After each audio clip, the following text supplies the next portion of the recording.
Welcome, everybody, to another episode of Square and Compass podcast. Tonight we have Worshipful Brother Bonifacio Sotto. Welcome. Thank you for having me here, Cam. So you and I actually go back a long ways Masonically. You were the worshipful master when I was initiated into Masonry in 2007. Well, that was one of the greatest opportunity that I have performed as a worshipful master to welcome somebody who is most qualified and most endearing to be a member of the fraternity. I can certainly say, I didn't know you at the time, so I didn't know what an honor it was to be initiated by such a well-regarded and dedicated Mason. But I've got to know you now, and certainly I look back and I take a lot of pride in the fact that you were the worship master who initiated me into Masonry. Okay, thank you very much. You actually have a story. Your accent is not from Ontario, despite the way it sounds. You joined Masonry, you initiated Masonry in the Philippines, right? Yeah, I was made a Mason in the Philippines in 1986 and initiated, passed, and raised in the same year. And I was already a Mason, very active Mason in the Philippines prior to our coming here in 1989. So when we came to Canada, the first major thing that I did was to look for a lodge, to look for the Masonic Temple, because I would like to affiliate right there and then to a established lodge here in Windsor. And here you are. So you came here, so what year did you arrive in Canada? We came here in April 5 of 1989. And you came right to Windsor? Yeah. And how soon after April of 89 did you find the Windsor Masonic Temple? Now, it was around 3 months when I got a job at the university. I met then the presiding master of Garden Lodge number 641, who is the Right Worshipful Brother Thomas Moffat. So I went to see him in the office. He was very friendly. He made me comfortable. We talked about Masonry, and he says, I will get a form for you to start your journey so you could affiliate with Garden Lodge number 641. But that being said, it is not just signing the form. You have to go through a routine wherein even you are a brother in the separate jurisdiction, you have to go through, say, probing examinations just to prove that you are really a Mason. What struck you when you first began attending lodge here in Windsor?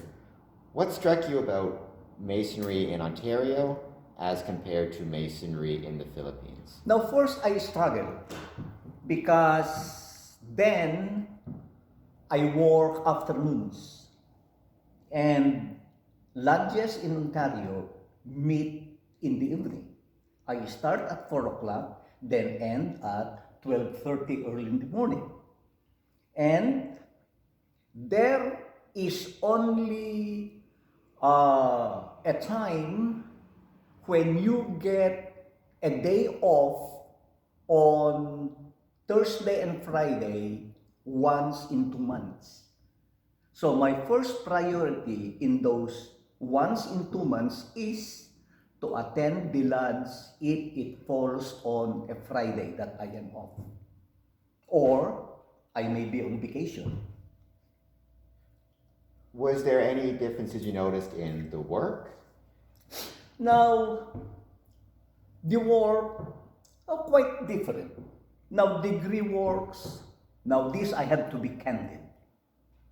I have to be frank about this. In the Philippines, how we do our degree works is just we are more zealous in doing it.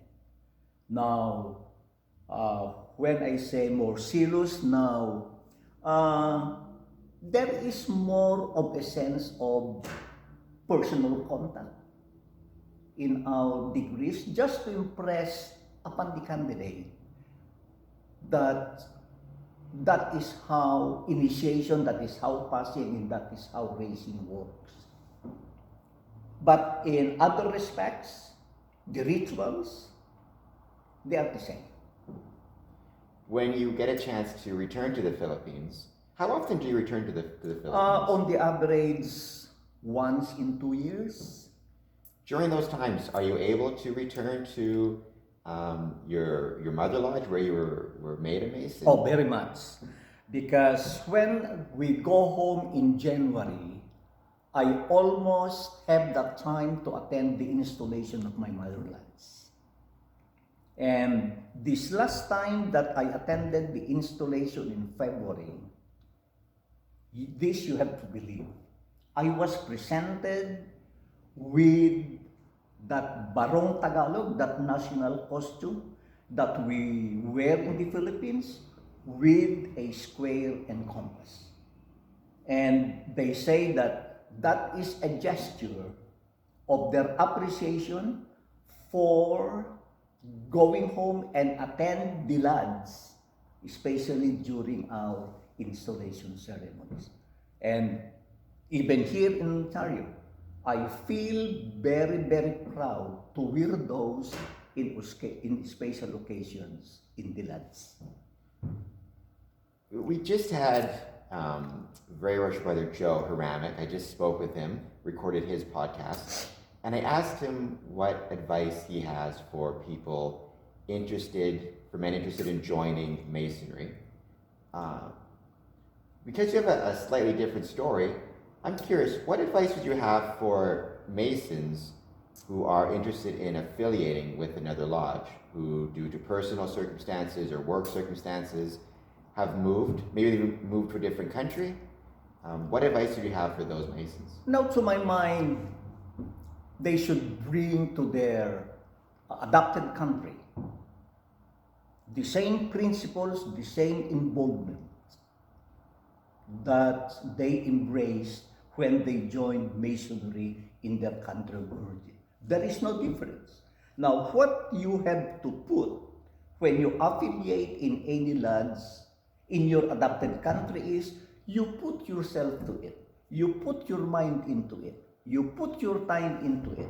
And just get involved. Because that is how Freemasonry works.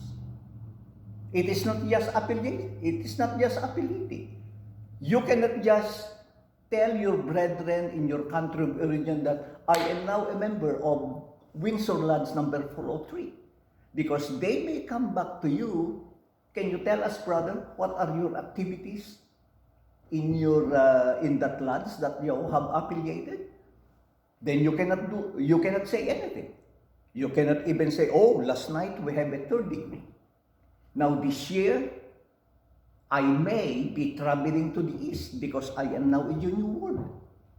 Chances are, I might be elected as senior warden. And if I prove myself worthy, I may ascend to the King Solomon's chair 2 years from now. But that you cannot just do that. You cannot just get that on a silver platter. You have to prove that you are worthy. What makes a Mason worthy, in your opinion, of advancement of activity in lodge? First and foremost is that you will be judged by how well you participate in lodge activities, especially in degree works. Now, to my mind, if you are a deacon, you should be adept in doing the job of a deacon. Then if you go to the south, you should be able to do what is expected of the junior warden. First and foremost, you should be able to do the junior warden's lecture. At best, you try. Do you think that you talk about proficiency in your work? How important is mentoring to developing that proficiency? Oh, mentoring is very, very important. Now, for your information, my brother, you should know by now that I am in that mentoring committee for, I think, since I affiliated with Windsor Lodge number 403. I make it a point that I am always here on Wednesday. Okay? Excepting, of course, if I am babysitting, because you know what? My grandkids won't eat dinner if Lolo is not there. Okay? So, chances are I'm always here on a Wednesday, and we took pride in our work in developing the proficiency of whoever would like to come here just to practice their work, with a special emphasis on candidates who would like or who are working for their advancement. I take pride in doing that, or we take pride in doing that. Do you, when you talk about mentoring, there's different aspects to mentoring, I think. So there's mentoring in terms of making sure guys understand the words that they're expected to recite, just the words for the word's sake. But then there's also mentoring in terms of trying to help them understand what the words mean and the impact those words have on a candidate, the importance of the words. So how do you find mentoring in that regard? You think people focus more on just the words themselves, or do you think we need to focus on not only what the words are, but what their meanings are? Now, precisely. Now, we are glad that there are so many candidates who would like to ask, what does the left-hand pillar really mean? And what does the right-hand pillar really means? You know, and what does the divest of myself of or metallic substances? What is the connection? What is the correlation of this term into Masonry? And even some Masonic terms, they ask the question, what does this mean? Like,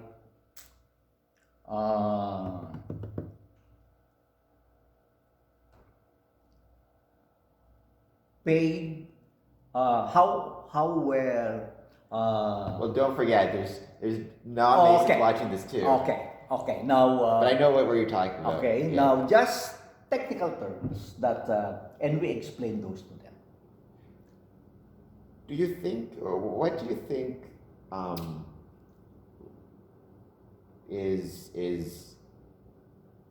the most important to you, the most important aspect or aspects of Freemasonry?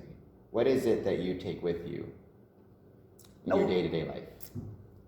When I joined Masonry, I was attracted into joining because of the activities of Masons in the Philippines at the time, because of the brotherhood that they exemplify, and those who were part, and how they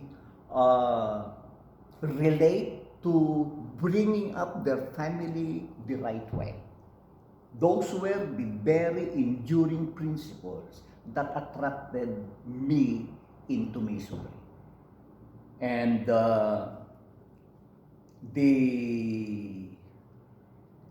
uh, way that they would like you to carry yourself as even after you have joined the craft already. You have to maintain a certain level of dignity to project yourself into the community that should not tarnish or put blemish into the order. And that should be first and foremost in your heart.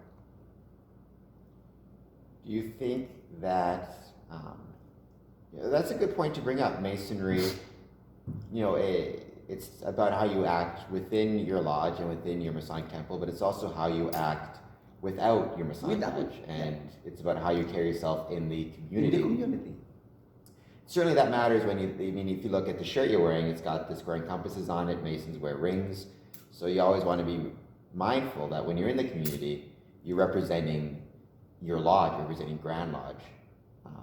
I heard in the Philippines, maybe you can expand on this, that brethren will put the square and compass on all sorts of different, like their office doors and business cards. Is that true? Yeah, that is very, very true. In fact, I have so many unforgettable experiences just wearing that square and compass in my shirt, in my cap, or in a certain place, in a certain spot in my office. Now, Masons in the Philippines take pride in announcing that they are Masons. Now, sometimes you will see at the door of their offices, it says there, a Mason works here. Or at the door of their houses, it says there, a Mason lives here. They took pride in doing that.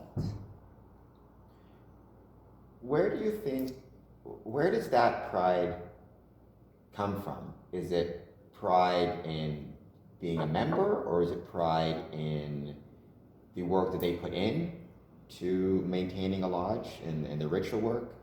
Is it a combination of both? Because anybody can, I'm not sure what it's like in the Philippines if there's rules about attendance, for example, but anybody can be a Mason if they're accepted, but not every Mason who's attending regularly or is putting the work in. In the Philippines, is it different? Is there more expectations on attendance and work done? I would say there is a more strict requirement when it comes to attendance. Now, in the Philippines, you could be suspended in one of these three. You could be suspended for non-attendance. Now, in non-attendance, it requires you to attend the lodge at least 3 times a year. One regular meeting, during the election of officers, and during the installation. These are the 3 important dates that you should attend. And, of course, for non-payment of dues. Putting their names and the square and compass in business card is just inform the brethren at large that I am a Mason. Sotto is a Mason. But it does not mean that you can use that card in order to take advantage of the position of the brother. You can use that card only in times wherein you may be in dire need. And if the want is really commensurate to the task that you have put into the craft, into Masonry. Now, that is how I perceive it. What are some of your fondest memories, or when you think about Masonry, what are some of the memories that come to mind? You joined 86, so got a few years in now. Oh, there are so many. Perhaps if I will try to recollect them, perhaps it will take us a couple of hours. But the most recent was that when we celebrated our 50th anniversary, my family, including all the grandkids, we went into a cruise. We went to Aruba, we went to Curacao, we went to so many islands. When we were in Curacao, imagine there were around 5,000 people in that cruise ship. And I was wearing exactly this t-shirt with a baseball cap with a square and compass in it. And I was wading in that crowd because I do not like to lose my wife in the crowds. And here comes somebody. Now, he was riding I do not know what you call that, two-wheel and wading in the crowd. And when he saw me, he could be around 5 meters away. He stopped and he flashed the pinocide of a master mason. If you are not in it, if you are not sharp, you won't be able to catch that. So when I saw it, I flashed a big smile. He dropped his vehicle. We met halfway, then we embraced each other. Then the words that came from my mouth is, or was, I am glad to meet you, my brother. And the parting word was, it is just unfortunate because when you came here, we met at a very, very limited time situation. I am doing my job because I am a security officer in this island, and you are just going through the routine of visiting the islands. Enjoy your stay, and I hope our path will cross again.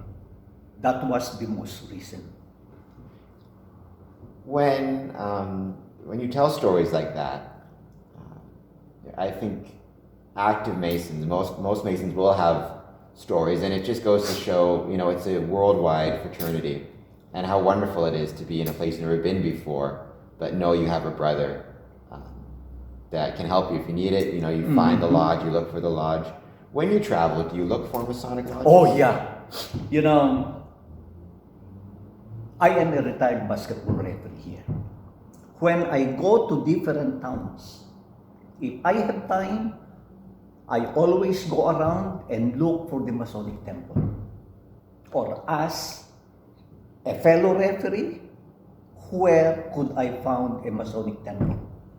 Because I knew that if the time comes that I would be needing help, that is the best place to go, to look for a brother. I think those type of stories, I think that's something that is missing from Masonry nowadays. One of the synonyms for a Mason is traveler. Mm-hmm. Traveler, yeah. And the importance of travel, going all the way back to when Masons were only stonemasons, and they had to travel in order to practice their craft, and different towns would require Masons for different buildings. They had to travel from town to town. If you were talking to a newer Mason, or even a Mason who's been around for a while but is less active, how important do you think travel is to your Masonic journey? Now, I have been telling, especially the younger brothers who just come into the lands, that for them to experience the fruit of Masonry, they should travel, because you are a traveler.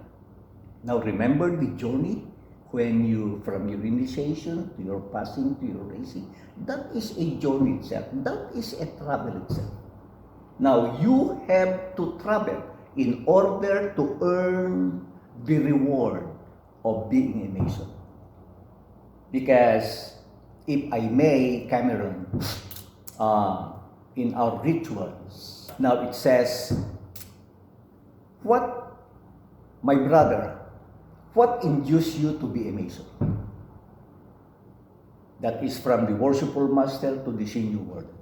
Then the senior warden will say, that I may travel in foreign countries, work and receive master mason's wages, the better to enable myself to support myself and my family and all worthy brother master masons.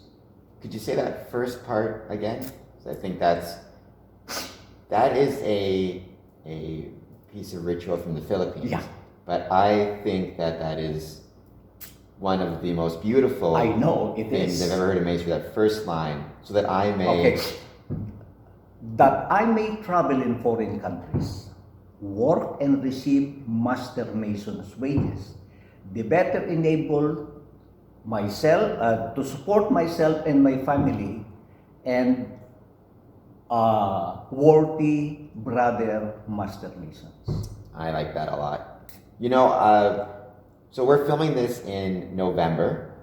This will be put up on the Square and Compass channel in February.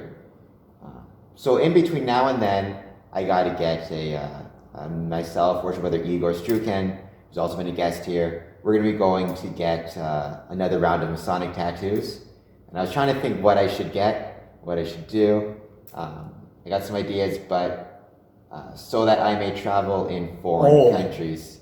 Remember that, because you will carry that, and when you travel, Cameron, and in fact you have already traveled, there is always a brother Mason that you will meet somewhere in your travels, because it says in our teachings that Masonry is spread over every habitable surface of the earth.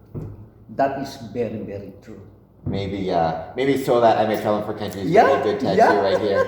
Here's my question for you, Bon. What's your tattoo going to be? Now, I do not have a tattoo yet, but You got to join us. the tattoo that I have in myself as a Mason is the tattoo of a Mason in my heart. That is the tattoo that I have. I always carry that heart of a Mason wherever I go. That is very true. I always carry that. The 12 years that I've known you, there's no doubt that you exemplify all of the best qualities of Masonry. So it certainly is in your heart. But come on, you got to be a bit rebellious. Don't tell your wife. Just come get the tattoo with us. It'll be great. We won't. All right, Bon. Well, thank you so much for taking the time to meet up with me and do this podcast. I think and I'm hoping a lot of our newer Masons will check this podcast out in particular, because you have a lot of knowledge to impart. So I appreciate you taking the time. It is my pleasure, Cameron. You know, if there is another way that I could expound into the beauty and importance of Freemasonry, please just ask. You know, we will do it some more times. I would love to have you back on the show, maybe with a few other Masons too. Though I gotta say, you mentioned earlier, I don't know, I think you might have made a mistake, because you said you've been married for 50 years, but you're only 35 years old. I will be 75 by the end of this month. He's not, he's November 3rd. He's 40. I will turn 75. He's not, he's 40. Look at that face. That's the face of a 40-year-old. Now, I am a 40-year-old Mason. That is why I enjoyed Masonry. That is why I am always young at heart. All right, that's a perfect place to leave it. Yeah. Thank you so much. Okay? Guys. Emron, it's my pleasure. My pleasure to have you on. It's my pleasure. Next week, come on back. Sundays at 6 p.m. We'll have another episode of the Square and Compass podcast. Like and subscribe to this video and to this channel. And if you want exclusive content, check out patreon.com. Thank you so much. See you guys later.